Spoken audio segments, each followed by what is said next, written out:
Salut à tous, on se retrouve aujourd'hui pour un nouvel épisode de Chrono Comics et pour ce second épisode j'ai décidé de vous parler du multiverse.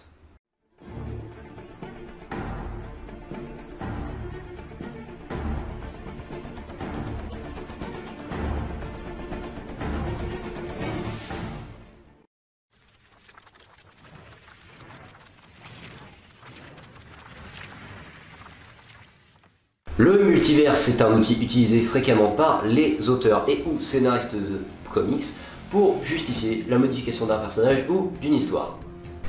Évidemment, le multiverse est utilisé par les deux grandes maisons d'édition de comics au monde, à savoir Marvel et la distincte concurrence DC. Chez DC, la notion de multiverse est apparue pour la première fois dans le comic book Flash numéro 123 de 1961. Dans ce récit, on y retrouve un second Flash, qui est en fait le Flash des années 40, le Flash de l'âge d'or. Ceci démontre alors l'existence d'un ensemble d'univers alternatifs appelés multiverse. Du côté Marvel, c'est plus compliqué, le multiverse n'y est pas explicitement décrit, mais l'appellation Terre 616, qui représente la continuité principale de l'univers Marvel, y laisse supposer l'apparition d'un multiverse comme chez DC. Nous allons maintenant voir comment Marvel et DC appellent leurs noms parallèles respectifs. Pour DC, nous avons par exemple la Terre 1 qui a été créée en 1938 suite à la première apparition de Superman, mais aussi la Terre 2 qui a été créée vers la fin des années 60 suite à la création officielle du multiverse DC. Pour Marvel, on retrouve différentes continuités telles que la Terre 616 évoquée plus tôt dans la vidéo, mais également la Terre 199-1999 qui est la Terre des films Marvel, films uniquement produits par Marvel, à savoir le MCU, c'est l'autre nom de cette Terre, ou le Marvel Cinematic Universe. Mais petite exception, les films X-Men n'en font pas partie. Eux, les films X-Men, ils font partie de la Terre 10005.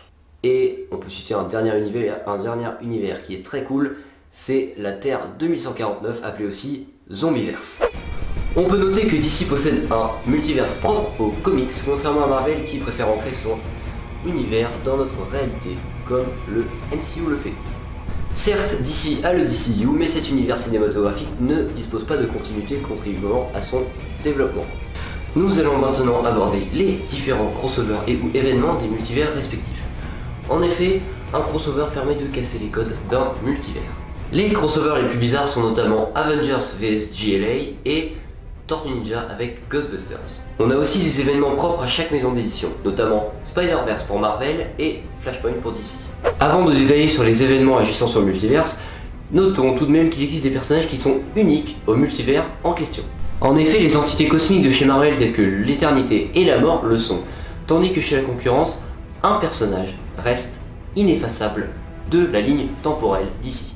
Il s'agit du Reverse Flash, puisque ce dernier étant un paradoxe humain comme nous le verrons plus tard. Le point fort du multivers, c'est dû au fait que dans chaque continuité, on peut avoir un personnage ayant une origin story différente de celle de base. Par exemple, il existe un événement dans lequel Superman n'est pas recueilli par Martha et Jonathan Kent, mais par des Russes en plein contexte de guerre froide.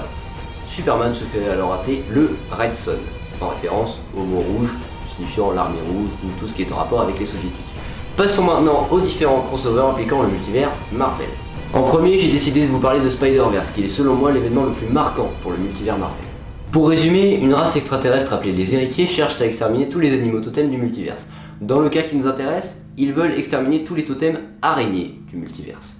Tous les Spider-Man apparus précédemment dans les pages du tisseur se réunissent pour former la Spider-Army, notamment avec Spider-Gwen, Superior Spider-Man ou encore Miles Morales, le Spider-Man de la Terre Ultimate. Cet événement sera réinterprété au cinéma en 2018 dans le film Spider-Man Into the Spider-Verse, ou aussi appelé Spider-Man New Generation, qui est un film d'animation fait par Sony. Le multiverse DC quant à lui est sujet à des changements réguliers.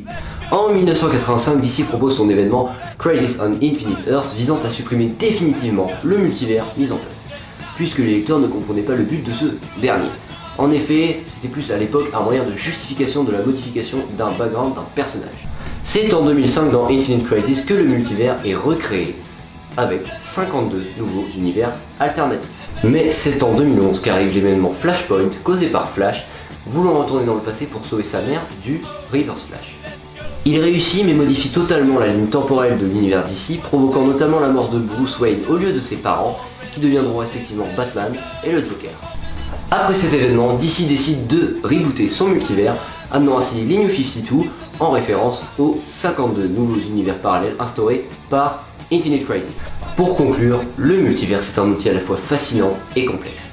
Il permet notamment de créer des récits imaginaires, comme les What If qui sont des récits non canoniques de chez Marvel. Mais il doit sa notoriété aux événements qui le bouleversent. Flashpoint et Spider-Verse sont pour moi les meilleurs dans la catégorie. Mais si vous appréciez voir des personnages de différentes maisons d'édition se combattre tout en brisant les multivers établis, il est logique que vous préféreriez les crossovers type Avengers vs JLA ou Sonic Super Special avec les personnages d'Image Comics.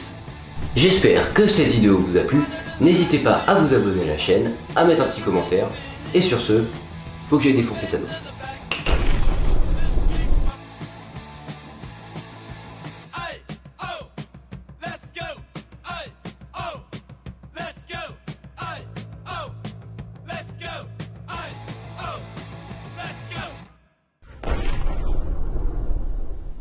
Alors comme ça, c'est toi Thanos, hein.